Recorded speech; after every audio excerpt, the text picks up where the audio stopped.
TV 타임즈. 네, 더 막내 작가와 함께 시선 집중의 문을 열겠습니다. 어서 오세요. 네, 안녕하세요. 더마카입니다. 네. 스티그마님이 어우야 종배형 잠깐만에 나왔네요. 아 예. 네. 이건 또 언제 녹음하셨어요? 하라고 해서 했습니다. 아니. 오늘, 내일, 모레 3일 연속으로 나가니까 귀 기울여 주세요. 네. 그러니까요. 아니 세상 따뜻한 목소리 저는 다른 사람인 줄 알았잖아요. 아니 평소에도 이렇게 얘기하잖아요. 무슨 평소에요? 그럼요. 회의 지금도 시간에요? 그런 얘기 하잖아요. 대기실에서요?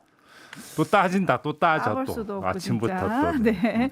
6386님이 어머 벌써 시선 집중 시작한 줄 알았어요. 씨앗을 심으려고 들으러 왔습니다.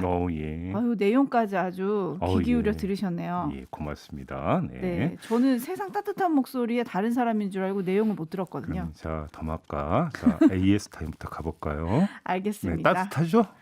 네, 네, 네. 이경민님이 네. 진짜 뉴스는 어디에서 볼 수 있나요? 해주셨는데 여기서 볼 수 있습니다. 시선 집중해서 만나실 수 있고요. 네. 삐딱선 정신에 입각해서 주요 뉴스 챙겨드리겠습니다. 네. 자, 에이스타임 갈게요. 네.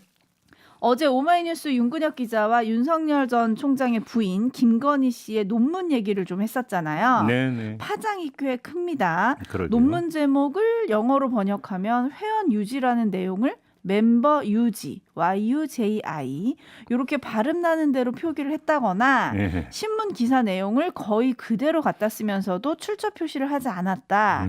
뭐 등등 여러 가지 의혹을 제기를 했는데 네. 국민대가 검증에 돌입을 했죠. 음. 윤석열 전 총장의 반응이 나왔습니다. 네. 일단 먼저 들어보시죠. 대학에서 이루어지는 문제니까 대학이 그 자율적으로 그 학술적인 판단을 해서 진행이 되지 않겠나. 네, 짤막한데 요거 어떻게 들으셨어요? 아니 뭐 이렇게 눌러가요. 그러니까 대학이 자율적으로 판단하기 전에 부부지간이잖아요. 네. 자율적으로 조사할 수 있는 거잖아요. 금방 나오는 거잖아요, 이거. 그러니까 무슨 얘기냐면 백지 상태에서 네. 뭐가 지금 나오는 게 아니라 조목조목 의혹이 제기가 됐잖아요. 네. 그러면 부인께 어떻게 된 거냐? 음흠. 한 번만 물어보면 되는 거죠. 부인께. 그잖아요. 음흠. 한 번만 물어보면 답 나오는 건데 왜 대학의 자율적인 판단을 기다리고 있습니까? 그냥 금방 물어보면 답 나오는 건데. 그런 거 아닌가요?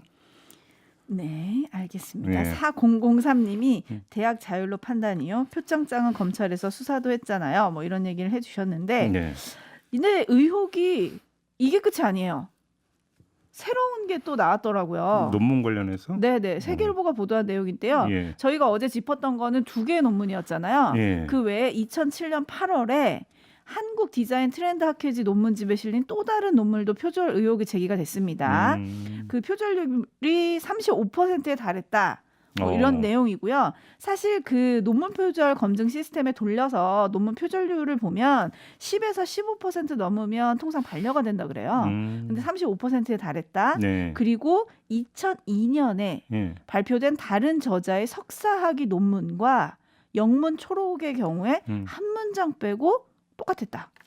표절률이 94%에 달한다. 이런 내용이 또 제기가 됐어요. 예. 김건희 씨가 석박사 학위를 받고 사업을 하느라 시간이 없었다. 이런 인터뷰를 했었잖아요. 네. 명확한 해명을 좀 할 때가 아닌가 싶습니다. 그러니까요. 이게 또 왜 걸러지지 못하는가도 이제 궁금한 부분인데 그냥 이것저것 다 떠나서 이거는 어떤 그 사안을 바라보는 가치관의 차이의 문제가 아니잖아요. 네, 그렇죠. 사실 여부잖아요. 그렇죠. 그잖아요. 네. 객관적 사실 영역에 있는 거니까 네. 실제로 뭐 출처 표기나 이런 거 없이 갖다가 썼느냐, 간단히 말해서 표절했느냐 안 했느냐는 김건희 씨가 제일 잘하는 거잖아요. 그리고 또 김건희 씨와 격이 없이 이야기할 수 있는 주체가 윤석열 전 총장 아닙니까? 그렇죠. 그럼 간단하게 조사해서 간단하게 입장 밝히면 되는 거 아닙니까? 뭘 그러게요. 어렵게 가나요, 이렇게? 추가적으로 오늘 또 입장이 나올 수도 있으니까 조금 기다려 볼까요? 예. 9789님이 자기 먼지 털고 다니더만 자신도 먼지 털리기 시작하네요. 무서운 정치를 왜 시작하셨을까? 이런 얘기 해주셨고 네. 상록수님은 박사학위 논문 정말 쉽네요. 그러게요. 네. 알겠습니다. 여기까지 하고요. 근데 박사학위 이렇게 이제 쉽게 또 통과됐다는 것도 사실은 좀 이해가 되기. 그래서 어제 기자는 그 교수의 그러니까요. 주목을 했죠. 지도 교수. 예. 굳이 또 그 두 개 논문의 다 공동 저자이신 그분. 아니, 그럼 논문 심사 과정은 왜 있는 겁니까 도대체가? 그러니까요. 예. 기자들 전화도 안 받으신다던데. 네. 알겠습니다. JB타임즈 오늘 주목할 뉴스로 넘어가겠습니다. 첫 번째 뉴스는 어떤 건가요?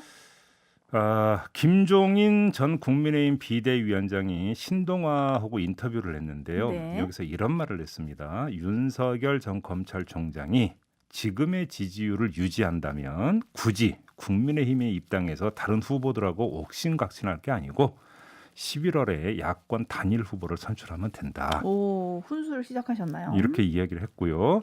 이준석 국민의힘 대표는 나는 뜻을 달리한다고 바로 반박에 나섰습니다. 단일화 국면이 길어지면 길어질수록 극적 효과보다는 부정적인 효과가 나타날 거다. 8월 버스 출발하기 전에 입당할 것이다. 이런 요지로 이야기를 한 거죠. 찬바람 불 때 하자, 아니 더울 때 하자. 누구 말이 맞는 건가요? 그러니까 자 윤석열 전 검찰총장이 8월에 입당할 거냐, 아니면 입당 안 하고 야권 단일화로 갈 거냐, 누구 말이 맞느냐? 네. 누구 말도 맞지가 않습니다. 어허? 더 정확히 말씀을 드리면 누구 말이 맞는지 판명할 방법이 없습니다. 왜 그러느냐? 자, 전제는 김종인 전 비대위원장의 전제는 지지율이 유지된다면이잖아요. 네. 그럼 만약에 지지율이 빠지면 또 이제 다른 길을 가야죠. 그럼 그때 가서는 또 이제 다른 길을 가야 된다는 이야기가 네. 되는 거잖아요. 그러니까 무슨 얘기냐면 라면 화법이잖아요. 아, 가정법이다. 그렇죠.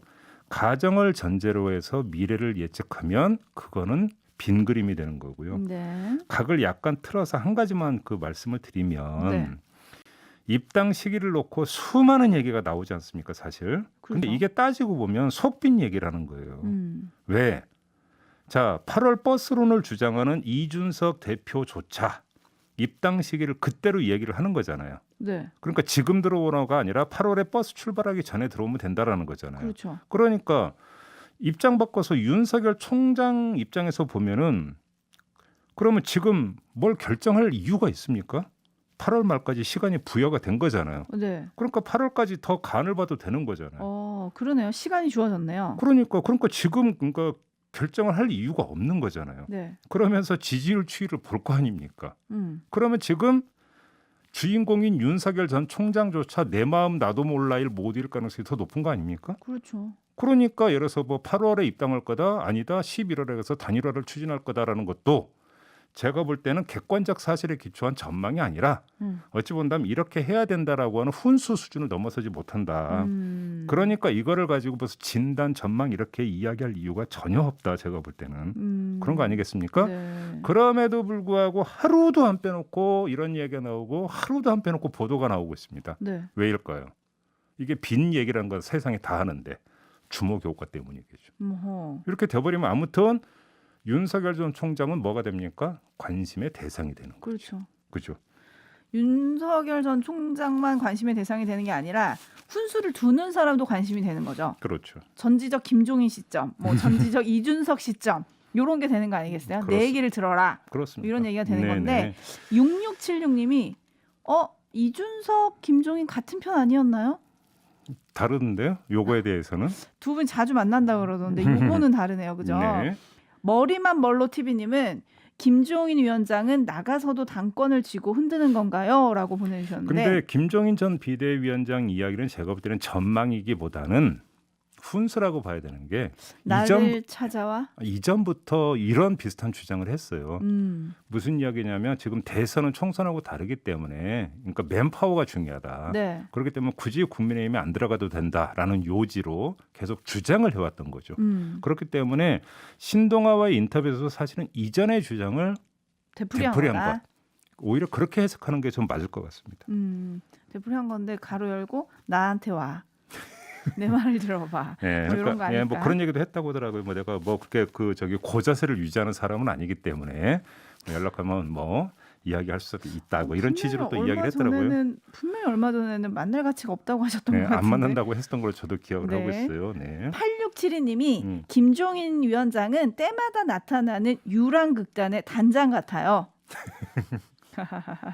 알겠습니다. 두 분 만나실지 안 만나실지 한번 보도록 하고요. 예. 최재형 전 감사원장이 또 어제 뉴스의 중심에 섰습니다. 네. 부친인 최영섭 예비역 해군 대령이 별세를 하셨고 최 전 원장은 빈소에서 아버지의 유언을 밝혔잖아요. 네. 대한민국을 밝혀라. 소신껏 해라. 네. 이 말씀을 남기셨다고 공개를 했는데 대권 도전 선언처럼 들리더라고요. 뭐 그렇게 말고는 해석할 방법이 있습니까? 뭐 밝혀라는 얘기가 정부 밝혀라는 얘기는 아닐 거 아닙니까? 대한민국의 그렇죠. 미래를 밝혀라는 얘기잖아요. 네. 그러니까 대한민국을 이 짐을 지고 미래를 밝히려면 어느 길을 가야 되는 겁니까? 뭐 대권 도전하겠다 그 얘기밖에 안 되는 거죠. 그러니까요. 예. 어디서 할 거냐 이게 이제 초미의 관심인데 예. 평행이론이라고 아시죠? 어려운 얘기를 꺼내셨네. 예, 왜요? 시대를 초월해서 이제 두 명의 운명이 데칼코마니처럼 비슷한 경우를 평행이론이라고 하잖아요. 네. 있습니다. 최재형 전 원장에게도 그런 사람이 경기고 서울법대 판사 감사원장 그리고 대권 도전 전에 부친상까지. 누군지 알겠네. 네, 이회창 전 총재. 예. 정말 비슷한 궤적을 그리고 있는데요. 그래서 어제 이런 뉴스가 나왔습니다. 최 전 원장이 과연 대권 3수 끝에 실패한 이회창 전 총재를 뛰어넘을 수 있을 것인가? 근데 다른 점이 하나 있어요. 어떤 거요?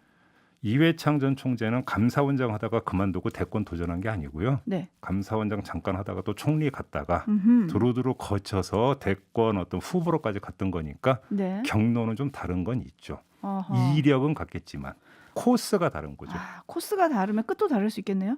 직진 코스냐 우회 코스냐는 좀 약간 좀 다른 부분이 있는데 정치권 주변에서 두 사람이 많이 닮았다. 네. 그 얘기도 이제 저도 들은 바가 있어요. 네. 그렇기 때문에 또 뭐 유권자에서 결국은 그 최재형 그 전 감사원장을 보면서 이회창 전 총재 이미지를 오버랩 시키고 있다 이런 이야기도 좀 돌고 있더라고요. 그러니까요. 뭐 결과가 어떻게 나올지는 좀 봐야 되는 문제겠죠. 끝이 네. 다를지 같을지 이건 좀 지켜보면 될 것 같고요. 예. 제이비타임즈 다음 주목할 뉴스는 어떤 건가요? 자, 코로나 확산세가 심각하죠. 어제 네. 저희가 김부겸 총리하고 인터뷰를 했을 때만 하더라도 김부겸 총리는 이 사회적 거리두기 단계를 격상할지 여부를 일요일에 결정할 거다. 회의에서. 네. 이렇게 이야기를 했는데 저희하고 인터뷰하고 몇 시간 지나지 않아서 바로 오늘 네. 그러니까 회의를 한다. 네. 그래서 이르면 오늘 결정을 할 거다. 네. 이런 이야기가 이제 바로 나오지 않았습니까? 그렇습니다. 그러니까 그만큼 지금 정부도 상황이 심각하다고 보고 있고 발걸음을 좀 젠걸음을 좀 놓고 있는 것 같아요. 네. 그래서 이제 바로 4단계 최고 단계로 격상을 하느냐 이게 이제 관심사인데 오늘 오전 11시인가요? 네, 11시에 발표를 합니다. 한다고 하니까 좀 기다려 보도록 하겠고요. 근데 한켠에서 또 이런 모습도 있다고 한겨레가 보도한 게 있었어요. 뭐냐면 서울 삼성동 현대백화점 무역센터점에서 수십 명의 집단 감염 사례가 발생하지 않았습니까? 네. 근데 현대백화점 계열의 패션 회사인 한섬이 어제부터 일요일까지 나흘 동안 서울 대치동 서울무역 전시장에서 대형 세일 행사를 열기로 하고 직원들에게 동원령을 내렸다. 어허. 이런 보도가 나왔습니다. 직원 여러분의 열성적인 도움을 부탁합니다라는 문자까지 돌렸다라는 거예요. 네, 줄을 쭉 서 있는 대기줄의 사진을 보긴 했는데 네. 한 가지 생각밖에 안 들었어요. 어떤 이 와중에 그러니까 바로 그게 문제인데 왜 이 와중에 이렇게 행사를 강행할까? 회사는 재고를 처리할 수 있어서 좋고 고객은 싸게 살 수 있어서 좋고 네. 그래서 누이 좋고 매부 좋으니까 좋은 행사 아니냐 회사가 이렇게 생각을 했다면 세상 돌아가는 물정을 좀 정확히 파악할 필요가 있다는 말씀 좀 먼저 드려야 되지 않겠습니까? 네. 그만큼 사람이 몰리는 건데 코로나 상황 어떡하냐 이 얘기잖아요. 어려운 얘기도 전혀 아닌데 그렇죠. 저는 여기서 그 한섬이라는 회사는 일단 놔두고 다른 곳에 시선을 집중하고 싶은데요. 한섬이 직원들에게 돌린 문자 내용 중에 이런 문장이 있었습니다. 중소벤처기업부와 같이 한섬 패밀리 세일을 진행합니다. 이렇게 돼 있습니다. 중소벤처기업부랑 같이 그러니까 중소벤처기업부가 등장을 하는데요. 왜냐? 이 매년 여름에 여는 대한민국 동행 세일이 있는데 네. 이 행사가 그 일환이라고 합니다. 그러니까 대한민국 동행 세일을 그러니까 주관하고 있는 게 중소벤처기업부니까 그래서 나오는 것 같은데 네. 자 여기서 한번 따져봐야죠. 정부는 지금 최고 등급의 사회적 거리두기까지 예고를 하고 있는 상황인데 그래서 어떻게든 방역 고삐를 죄려고 하는데 중기부가 이렇게 판을 깐다? 이거 엇박자도 아주 심한 엇박자 아닙니까? 그렇죠. 그잖아요. 자, 그래서 이제 그 기사를 보니까 중기부에 그러니까 해명이 있더라고요. 네. 방역 수칙을 지키면서 행사를 진행한다. 중기부 관계자가 이렇게 밝혔다고 합니다. 네. 자, 그럼 한번 봅시다.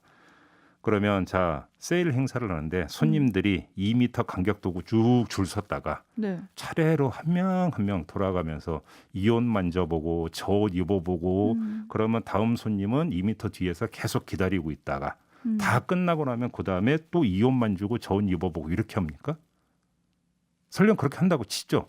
그러면 그래도, 예. 상품이 그러니까 다 노출돼 있었고 많은 분들이 그걸 또 만지고 입어보고 할 거 아닙니까? 네. 그러면 여기서 또 이게 매개가 될 가능성은 어떻게 배제할 수 있습니까? 그뿐만이 아니죠. 그 건물 안에 있는 사람들 중에 혹시라도 이 누가 있다면 에어컨이나 이런 걸 통해서 또 될 수도 있는 그러니까 거고. 이제 또 이제 밖에 이제 천막 쳐놓고 이제 네. 거기서 이제 행사도 많이 한다고는 하는데 지금 이게 그 상당히 우려가 되는 행사잖아요. 그런데 그러니까요. 굳이 이 와중에 해야 되는 거냐라는 거죠. 그러니까요. 정세영님이 취소시켜야지 해주셨는데 오늘 신규 확진자 수가 1,300명대를 넘을 거라고 그러잖아요. 그러게. 아무리 계획을 했어도 오래 준비를 했어도 취소하거나 연기하는 게 맞을 것 같은데 말이죠. 그러니까요. 서민자님이 지금 강남은 코로나 검사로 난리입니다 해주셨는데요. 정말 심각한 것 같아요. 그리고 라디오 헤드님은 종편 트로트 콘서트도 한다던데 지금이 그럴 때인지. 그러니까요, 제 말이. 그러니까요. 자, 그래서 이제 이 만약에 오늘 사회적 네. 거리두기를 정말 최고 단계로 격상을 한다면 그 이전까지는 상황이 유동적에서 그랬다고 그러면 그냥 이해를 하고 네. 만약에 그 사회적 거리두기를 격상한다면 그에 맞게 좀 조정을 해주시라. 당연히 조정하지 않을까요? 이런 부탁의 말씀을 좀 꼭 드리겠습니다. 네. 네. 지금 4단계 고려하는 곳은 전국은 아니고 서울과 수도권을 그렇습니다. 얘기를 하는 건데요. 네. 특히 서울의 확진자가 연일 최고치를 기록을 하면서 아까 서민자님 말씀처럼 검사 대상도 폭발적으로 늘고 있습니다. 그래서 오늘부터 서울광장 임시선별소가 5달 만에 다시 운영이 된다고 하고요. 네. 시내 보건소마다 검사소 25개가 추가가 돼서 모두 51개로 늘어납니다. 그렇습니다. 그리고 대중교통 이용하시는 분들 아셔야 되는 게 서울 시내버스는 어제부터, 지하철은 오늘부터 밤 10시부터 운행이 20% 줄어듭니다. 네. 다음 뉴스 알아볼까요? 네. 오디오로 먼저 만나보시죠. 평화의 소녀상을 전시 중인 나고야시 시민 갤러리 앞으로 정체불명의 우편물이 도착했습니다. 가로 12cm, 세로 23cm 크기의 갈색 봉투로 발송인 이름도 우체국 소인도 없었습니다. 수상이 여긴 갤러리 측이 경찰에 신고한 뒤 봉투를 여는 순간 폭죽으로 추정되는 내용물이 터졌고 파열음은 10회 이상 이어졌습니다. 경찰은 즉각 전시장에 있던 사람들을 모두 건물 밖으로 내보냈습니다. 우편물을 누가 보낸 건지는 아직 드러나지 않았습니다. 나고야시 측은 즉각 갤러리 임시 휴관을 결정했습니다. 어렵게 재개된 소녀상 전시가 이틀 만에 끝나게 된 겁니다. 네, 이걸 누가 보냈는지 아직은 드러나지 않았다라고 지금 리포트가 나오지만 네. 대충은 감잡을 수 있죠. 네. 전시회 개막일이 6일이었는데 이날 전시장 건물 앞에서 극우 단체가 전시 중단 요구하는 시위를 벌였다고 하니까요. 뭐 이건 이제로 하고 제가 걱정했던 게 도쿄 올림픽에서 이 네. 극우 단체가 또 활개치는 거 아닌가 사실 이걸 좀 걱정을 했었거든요. 네. 근데 그건 걱정 안 해도 될 것 같습니다. 어제 이제 들어온 소식이 도쿄도에서 열리는 그러니까 그 경기 같은 경우는 무관중으로 치른다. 네. 일본이 이렇게 결정을 했다는 거 아니겠습니까? 그렇습니다. 그러면 이런 걱정은 조금 좀 덜어도 될 것 같다는 생각이 좀 드는데 아무튼 일본 안에서의 일각의 어떤 움직임 분위기는 좀 심각하다. 그리고 우려스럽다. 이 말씀은 다시 한번 드려야 될 것 같습니다.